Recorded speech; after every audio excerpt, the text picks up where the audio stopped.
This video will be concerned with the marketing promotion mix. Now, promotion within the marketing mix aims at communicating the product, service, benefits to customers. In other words, it aims at telling the customers about the benefits of the product, making the customers aware of the benefits of the product.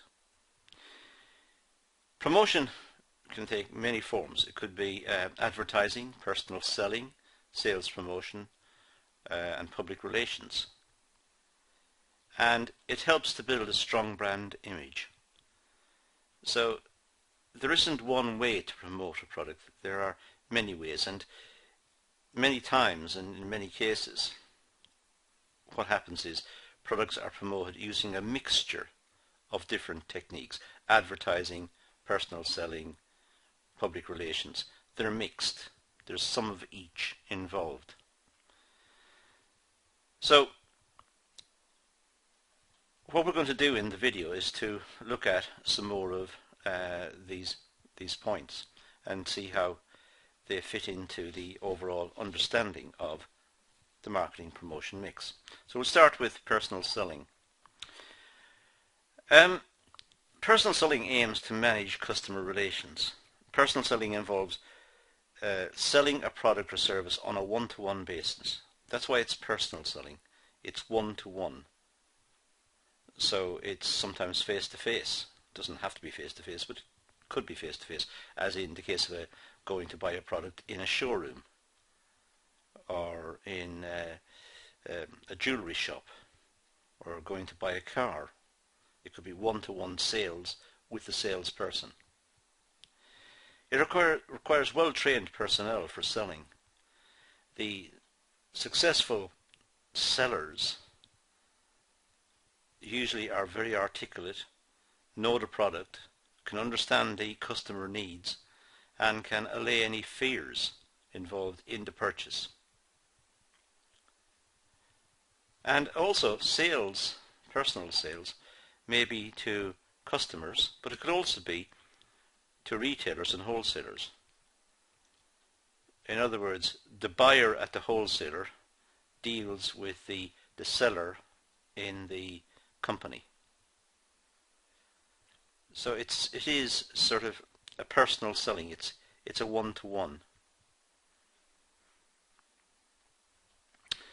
Sales promotion, well, the objective may be to increase short-term sales and specifically to encourage customers to buy.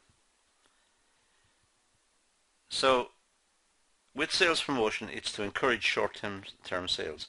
So they may have campaigns, for example, the buy one get one free, so-called bug off campaign, or it could include vouchers or sales discounts or free accessories. There can be a variety of techniques, but what it's trying to do is to try and encourage sales in the short term, rapid sales in the short term. The cost of sales promotion must be compared with the likely benefits. And also sales promotion should be properly budgeted. When I say it should be compared with the likely benefits, what I mean there is that like everything in business, the cost of doing something should be compared with the benefits from doing it. If the costs exceed the benefits, then perhaps it's not worth doing. So that's sales promotion. Now public relations, well, it's important to keep customers satisfied. This helps in building a strong brand image. A strong brand image builds customer loyalty, trust, and a mutual relationships between the business and its customers. Examples of public relations channels are press releases, company literature, video, and websites, the company websites, say. So public relations is really trying to keep the customers informed and give the customers confidence in the company and in the product. So it helps in building a strong brand image.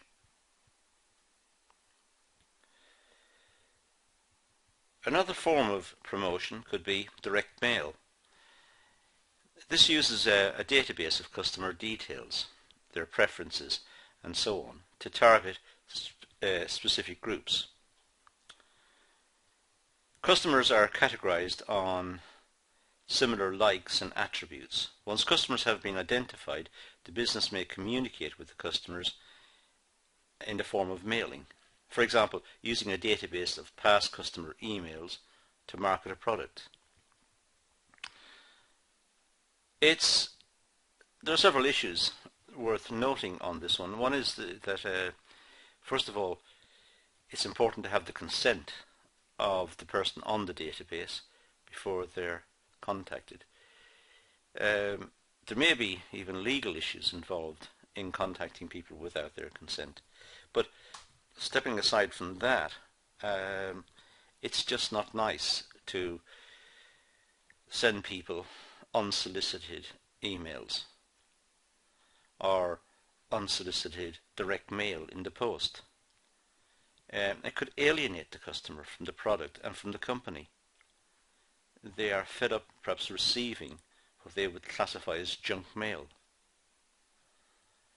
So it's important that the people on the database, the people who are going to be contacted through direct mail or emails or whatever, the people who are on that database should want to be on the database. They should request to be kept informed.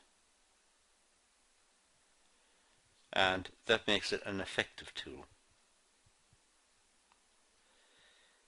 There could also be exhibitions. Exhibitions may be used to market products and services to the target audience. The business has an opportunity to increase awareness of its product and its services through its presence at the exhibition. It may make new contacts and renew old ones during the event. So exhibitions are good ways of showcasing the product and the business. Having a stand at an exhibition and talking directly to customers and to perhaps wholesalers or retailers or whatever is a good way of presenting the business and presenting its products. Then we've got advertising. The purpose of advertising may be grouped as follows: to promote a product and service. Well, that's clearly an objective of advertising. Create an awareness and response from target groups, so they become aware of the product. To compete with rivals, to show that the product is superior to anything else on the market.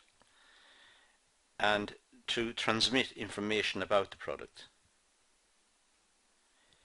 So those would be some of the purposes of advertising. There are two types of advertising. One is known as above-the-line advertising, sort of television, radio, newspapers, magazines, journals, cinema, and so on. This is called above the line. Quite expensive, generally speaking. And then there's below the line advertising, which is direct mail, sponsorship, sales promotion, word of mouth. Quite cheap. So this has been more one-to-one, more cheaper form of advertising and a more direct form of advertising. So below the line, sometimes just word of mouth or involvement with the local communities, or the cheaper forms of advertising. Sponsorship. Well, sponsorship is used to gain a strong brand image and customer loyalty and awareness. The process of sponsorship requires an organization to give money to an event, who in turn promotes the image of the business. So a business may sponsor an event that portrays their brand image. For example, a drugs company may sponsor a health clinic. Panasonic sponsored the Beijing Olympics in 2008.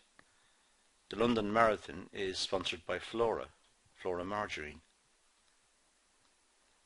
So companies pick events that reflect something about their business, reflects some good aspect of their business, and they sponsor the event. The Royal Bank of Scotland sponsors rugby events, and the people who are interested in rugby will know the Royal Bank of Scotland.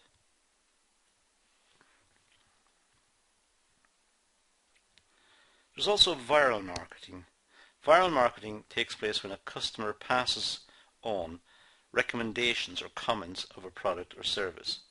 So when one customer passes on to another customer or a potential customer something about the product, passes on a recommendation, this is a good product, so it's viral. It's one person, one consumer passing on information to another person. Now this can take place in all sorts of ways. It could be direct contact, or it could be through emails or blogs or bulletin boards or word of mouth, as I said, or magazines or television. For example, videos on YouTube and comments on Twitter may become viral. We often hear of a video on YouTube becoming a viral video, which means that it became highly recommended, and after a while so many people saw it, it was known as a viral video. It's viral. And of course with this there may be marketing opportunities within these media. If they're passing on something, if they're passing on some information, if the information can contain something about the product, something positive about the product, then that is viral marketing.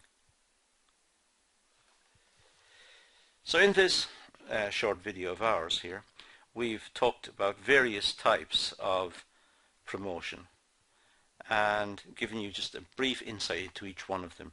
It's probably worth going back over the video again, playing it through, stopping it, and checking online to see if there's any information about each of these. For example, about viral marketing or about sponsorship or advertising or whatever. See what you can dig out and add to your own notes so as to make a more complete set of notes. So use this video as a platform for further research. But that's all I want to say for the moment about this topic, so thank you for watching.